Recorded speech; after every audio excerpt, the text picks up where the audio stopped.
తెలుగు రాష్ట్రాల్లో హోరెత్తిన ఎన్నికల ప్రచారం, మాటల తూటాలు పేల్చుతున్న అధినేతలు. 13 నియోజకవర్గాలు, 11 బహిరంగ సభలు, 29 నుంచి కేసీఆర్ మలివిడత ప్రచారం. ఫిరాయింపుల చట్టం బలోపేతానికి ఉద్యమిస్తాం, పార్టీ మారిన ఎమ్మెల్యేలపై గవర్నర్కు కాంగ్రెస్ ఫిర్యాదు. కామ్రేడ్ కోటపై కన్నేసిన కాంగ్రెస్, కేరళ నుంచి రాహుల్ పోటీకి ఛాన్స్. విజయ్ మాల్యాకు ఢిల్లీ కోర్టు షాక్, బెంగళూరులోని ఆస్తుల జప్తుకు ఆదేశం. ఐపీఎల్ 12th సీజన్లో తొలి బోని సూపర్ కింగ్స్ దే, చెన్నై స్పిన్ దాటికి రాయల్ ఛాలెంజర్స్ విలవిల. వైసీపీకి ఓటు వేస్తే అది కేసీఆర్ ఖాతాలో పడుతుందన్నారు ఏపీ సీఎం చంద్రబాబు నాయుడు. ఏపీపై పెత్తనం చేయడానికి కేసీఆర్ ప్రయత్నిస్తున్నారని ఆరోపించారు ఆయన. కేసీఆర్ తనకు రిటర్న్ గిఫ్ట్ ఇస్తానంటూ జగన్ కు డబ్బులు పంపించారని ఆరోపించారు బాబు. కేసీఆర్ ఏపీకి వస్తే సన్మానం చేస్తామని సెటైర్లేశారు బాబు. మళ్ళా కోడికత్తి పార్టీకి 2-3 సీట్లు అవసరమా అని మిమ్మల్ని అడుగుతున్నా. మీరు 2-3 సీట్లు కోడికత్తి పార్టీ గెలిపిస్తే టీఆర్ఎస్ కేసీఆర్ అకౌంట్ లో పడుతుంది. అక్కడి నుంచి ఆయన మన మీద సవాలు విసిస్తాడు. అంటే మన వేలుతో మన కన్నె పడవాలనుకుంటున్నాడు కేసీఆర్. కబద్దార్, జాగ్రత్తగా ఉండండి. మీ వాళ్ళు ఎట్టయితే నీకు సపోర్ట్ చేశారనుకుంటున్నావో మేమందరం కూడా ఐకమత్యం అయితే నీ ఆటలు సాగనివ్వు అని మరొకసారి గట్టిగా వార్నింగ్ ఇస్తున్నా. మొన్నటి వరకు వస్తానన్నాడు పాపం రిటర్న్ గిఫ్ట్ ఇవ్వడానికి. నేను కూడా అనుకున్న సన్మానం చేద్దాం వస్తాడేమో అనుకున్నా. ఆహ్వానించా, రాబోయే బాగానే ఉంటుంది, నువ్వు గొప్ప నాయకుడివి, అంతర్జాతీయ నాయకుడివి, రా అని చెప్పా. వచ్చుంటే చాలా బాగుండేది. ఇప్పుడు అంటున్నాను, నేను వస్తే మీ వాళ్ళు ఒప్పుకోరు కాబట్టి దొడ్డిదారిన రాజకీయం చేస్తాను, డబ్బులు పంపిస్తానంటున్నాడు. నేను అడుగుతున్నా, ముసుగులు వద్దు. కేసీఆర్ గాని మోడీ గాని ముసుగులు తీయండి. ముగ్గురు కలిసి రండి. మీ కథ ఏంటో ఒకేసారి ముగ్గురు కథ చేస్తామని చెప్పి కూడా నేను తెలియజేస్తున్నాను. జగన్ కేసీఆర్ ఒకటేనంటూ జనసేన చేస్తున్న విమర్శలపై వైసీపీ మండిపడింది. హైదరాబాద్ లో ఉంటూ కేసీఆర్ తో అంటకాగింది పవన్ నాగబాబులేనంటూ ఆ పార్టీ నేత బొత్స కౌంటర్ ఇచ్చారు.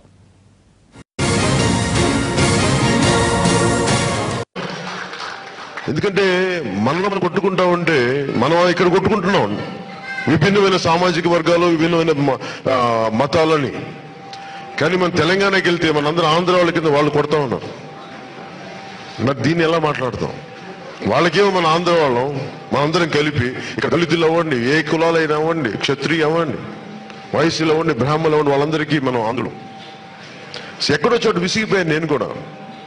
టీఆర్ఎస్ ఓటేసింది వాళ్ళు, టీఆర్ఎస్కి ఓటేసింది సాక్షాత్తు నరసాపురం పార్లమెంట్ సభ్యుడిగా పోటీ చేస్తున్న నాగబాబు గారు. ఆయన నేను వేశానని చెప్పారు. ఇది చెప్పి 3 నెలలు అవ్వలేదు. ఇది రాజకీయాలు కాబట్టి నాగబాబు గారు అన్నయ్య గారు, ఆయన అంటే పవన్ కళ్యాణ్ గారికి అన్నయ్య, మాకు కూడా అలాంటి గౌరవాలు ఉన్నాయి. కానీ రాజకీయాలు ఇవి ఎలా అంటావు? మళ్ళీ తిరిగి పైవచ్చు మా మీద ఆయనందా?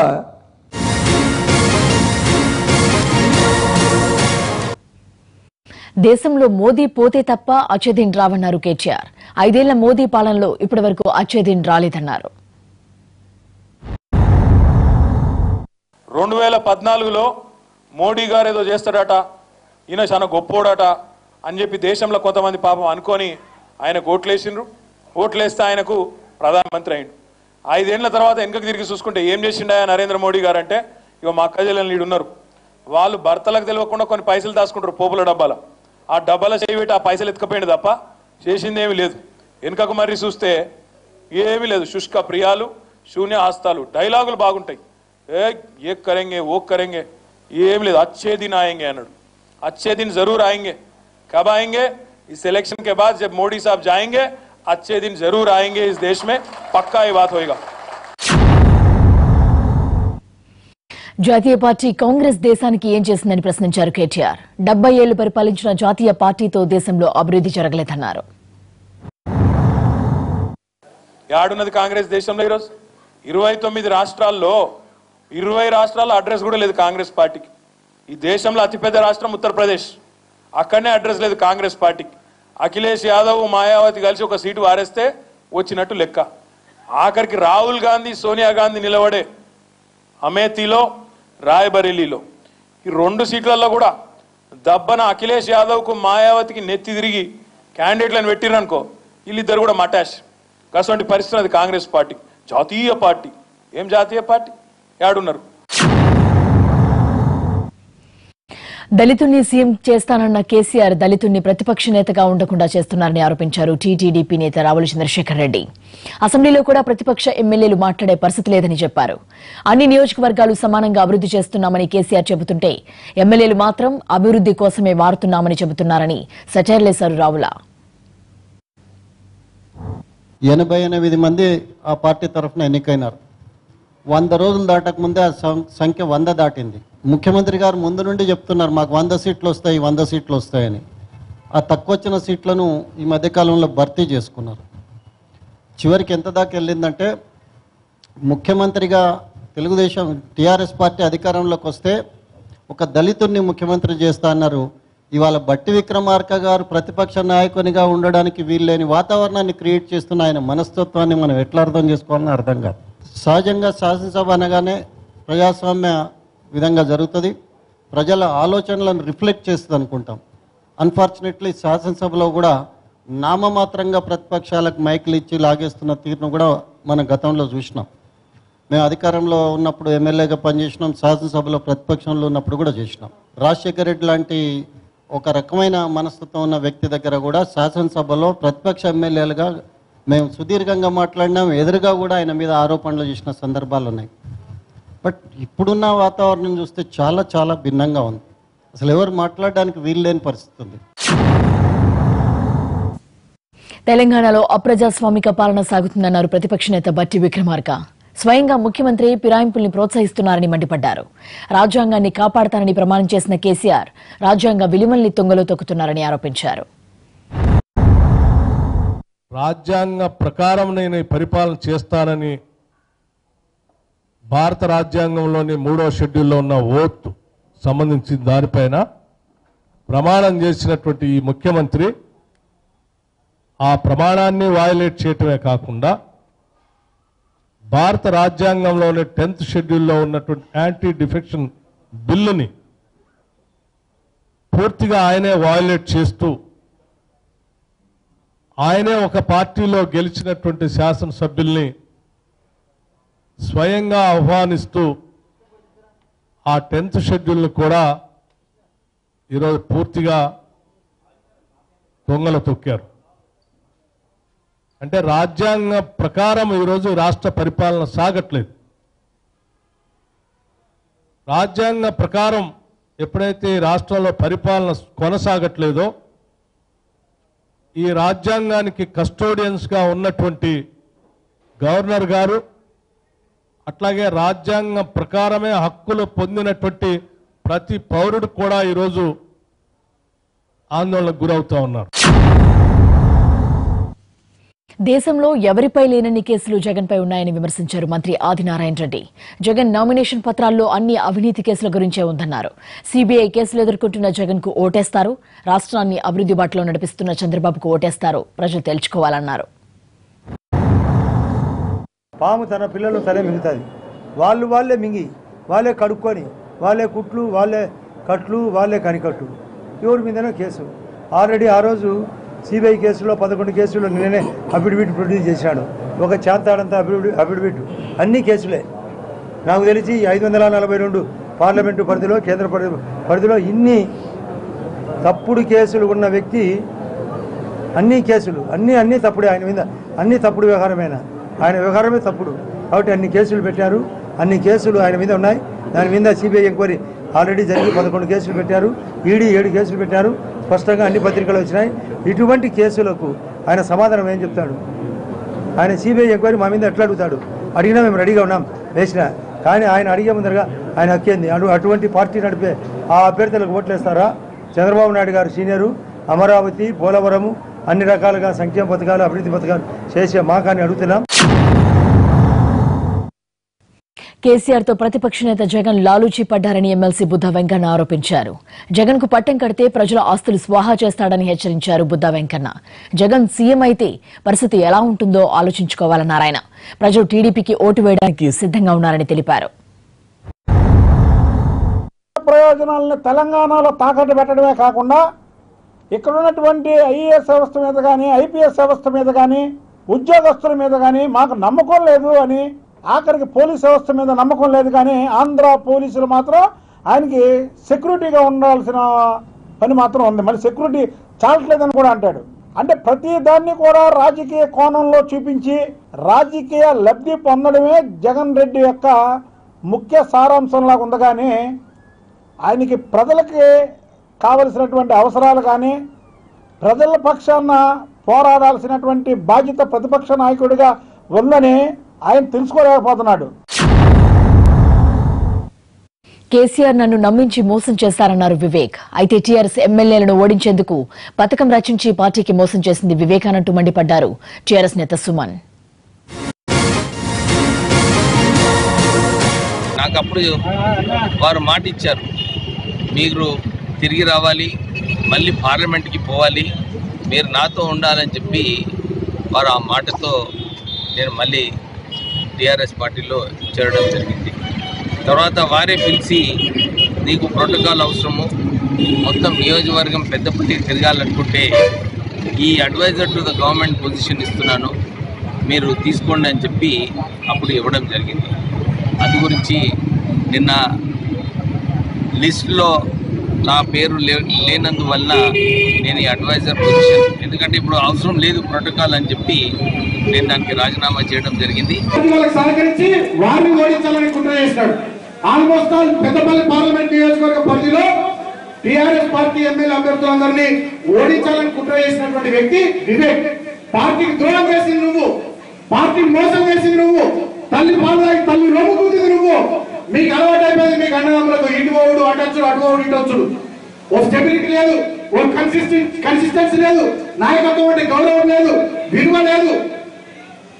డబ్బులు అనేటువంటి అహంకారంతో మీ ఇష్టారీతిన మీరు రాజ్యం చేసుకుంటూ పోయినారు పెద్దపల్లి పార్లమెంట్ పరిధిలో.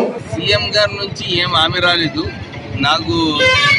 సీఎం గారి ఏదైతే ప్రేమ చూపించినారో మీటింగ్లలో, కేటీఆర్ గారు ఏదైతే సన్నిహితుగా ఉండి నాకు టికెట్ డెఫినెట్లీ వస్తుందని చెప్పి ఏదైతే మెసేజ్ ఇచ్చారో అది వస్తుందని అనుకున్నాను, కానీ నాకు టికెట్ రాలేదు.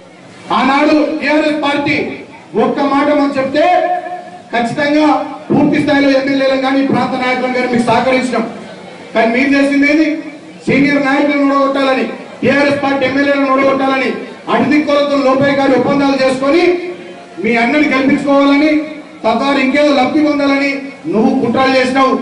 బి అంటే వంచన, బి అంటే విద్రోహం, బి అంటే విశ్వాసం, విధేయతను మేము అనుకున్నాం. కానీ బి అంటే వంచన, విద్రోహం అని చెప్పి వివేక్ నిరూపించిండు.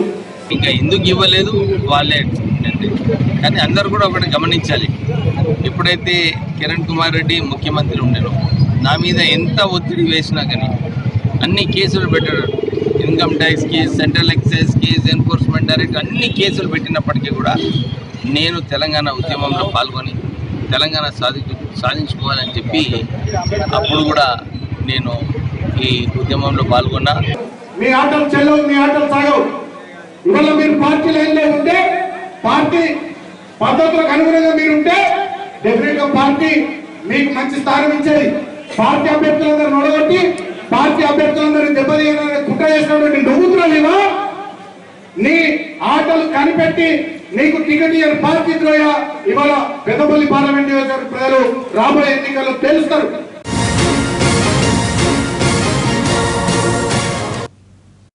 మునుగోడులో ఎంపీపీగా కూడా గెలవని జగదీష్ రెడ్డిని నల్గొండ టీఆర్ఎస్ ఎంపీ అభ్యర్థిగా నిలబెట్టడం అవమానకరమన్నారు టీ కాంగ్రెస్ చీఫ్ ఉత్తమ్ కుమార్ రెడ్డి. అయితే ఉత్తమ్ కు దమ్ముంటే నల్గొండలో తనపై పోటీ చేసి గెలవమని సవాల్ విసిరారు జగదీష్ రెడ్డి. టీఆర్ఎస్ పార్టీ అభ్యర్థి నల్లగొండ ప్రజలని అవమానించే విధంగా ఉంది.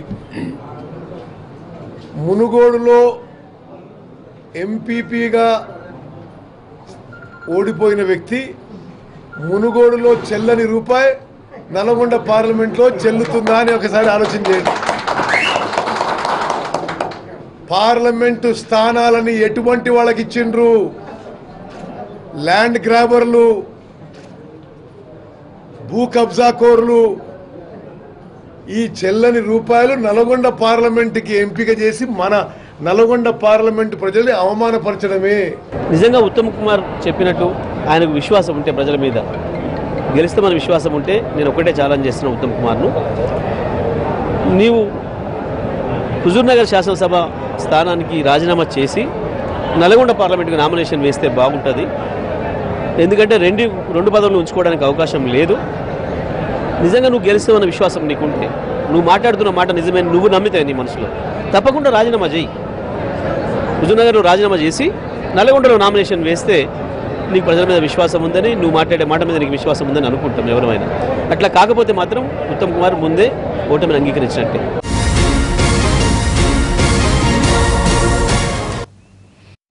జాతీయ పార్టీలో దేశానికి మంచిదన్న కాంగ్రెస్ నేత కొండా విశ్వేశ్వరరెడ్డి మాటలపై కేటీఆర్ కౌంటర్ ఇచ్చారు. 70 ఏళ్లలో జాతీయ పార్టీలు చేయలేనిది ఇప్పుడు కొత్తగా చేసేది ఏంటని ప్రశ్నించారు. 5 ఏళ్లు చూస్తుంటే డబ్బునా కలిసినాయి, ఎన్నో చేసినాము, సాధ్యమైన అన్ని కూడా చేసినాము. కానీ ప్రాంతీయ పార్టీ ఎంపీగా ఉండి అన్ని ఎక్కువ సాధించలేము. ఎన్నో చేసినా కూడా ముందుకు కూడా ఇంకెన్నో చేసేట్టు ఉన్నాయి. అవి తప్పనిసరిగా ఇంకా నెక్స్ట్ 5 ఏళ్లలో అవి కూడా సాధిస్తామని నా నమ్మకం ఉంది. ఎందుకంటే ప్రాంతీయ పార్టీల ఎంపీలకు అంత అధికారం ఉండదు, అంత ఇంపార్టెన్స్ ఉండదు. కానీ జాతీయ పార్టీ ఎంపీలు అయితే నిజంగానే అక్కడ కేంద్రానికి పోయి ఎన్నో సాధించవచ్చు. జాతీయ పార్టీలతో అభివృద్ధి సాధ్యం. ఈ రోజు ఏం చేసినా మరి గడి వీకినావా? 70 ఏళ్ళు పీకిందేమీ లేదు, 70 ఏళ్ళు చేసిందేమీ లేదు. ఇలా మళ్ళీ వచ్చి జాతీయ పార్టీ. ఏం జాతీయ పార్టీ? నీది జాతీయ పార్టీ, నీది పెద్ద సైజు ప్రాంతీయ పార్టీ, మాది బుడ్డ సైజు ప్రాంతీయ పార్టీకి అంతే. యాడున్నది కాంగ్రెస్ దేశంలో ఈరోజు? 29 రాష్ట్రాల్లో 20 రాష్ట్రాల్లో అడ్రస్ కూడా లేదు కాంగ్రెస్ పార్టీకి.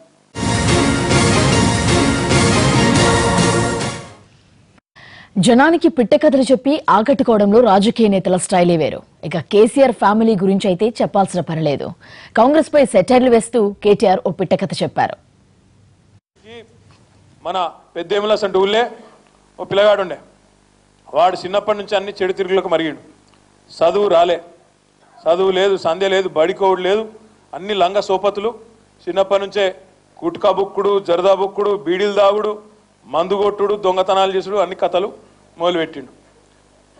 బాగా నవ్వుతారు, ఏం సంగతి మీరు? అయితే ఆ పిల్లగాడు పెరిగి పెరిగి పెరిగి అట్లే 16-17 ఏళ్ళకి వచ్చిండు. వస్తే వాడు ఒకరోజు బాగా తాగిండు. 16-17 ఏళ్ళకే అన్ని అలవాట్లు అయినాయి కాబట్టి ఆయనతో రోజు బాగా తాగిండు. తాగినాక ఇంకా తాగబుద్ది అయి పైసలు లేవు.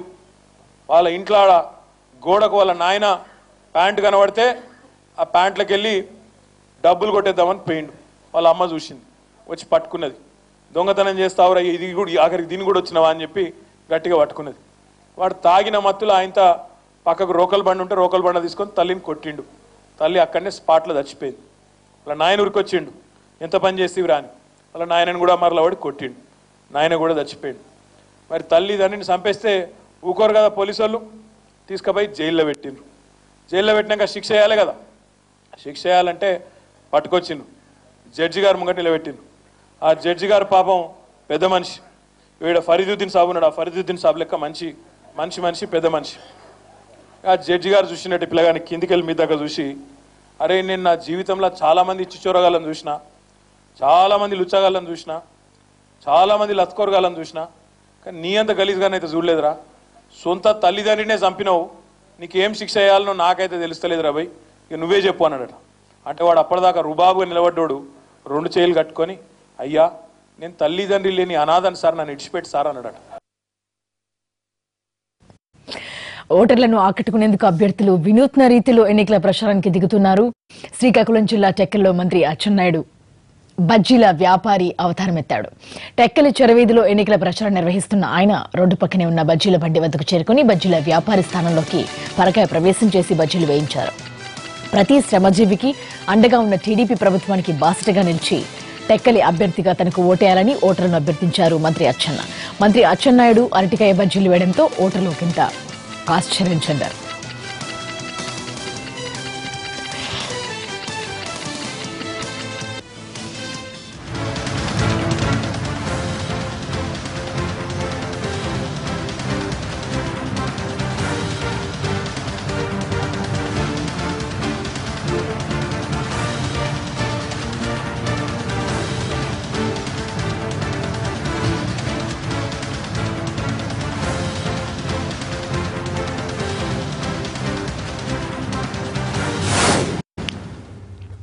ఎన్నికల ప్రచారంలో భాగంగా నగరి ఎమ్మెల్యే రోజా తాపీ మేస్త్రి అవతారమెత్తింది. ఇటుకపై ఇటుక పేరుస్తూ ఓటర్లను ఆకట్టుకునే ప్రయత్నం చేసింది. జగనన్న వస్తే ప్రతి పేదవాడికి 20 లక్షలు విలువ చేస్తే ఇల్లు కట్టిస్తాడని పుత్తూరు మున్సిపాలిటీ వార్డులో ప్రచారం నిర్వహించింది.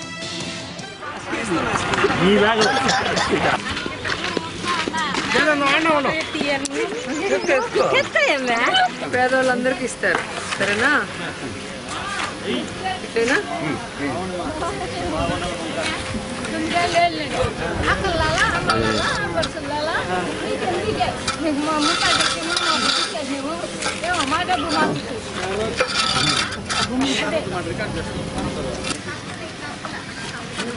ఇటుక రేపు పెట్టండి, నీళ్ళు పోయాలి దాన్ని, నీళ్ళు మగ్గులో నీళ్ళు ఉండలా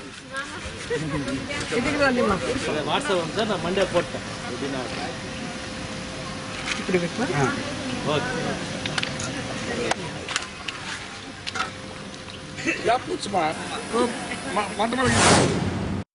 న్యూస్ అవర్లో మరో షార్ట్ బ్రేక్.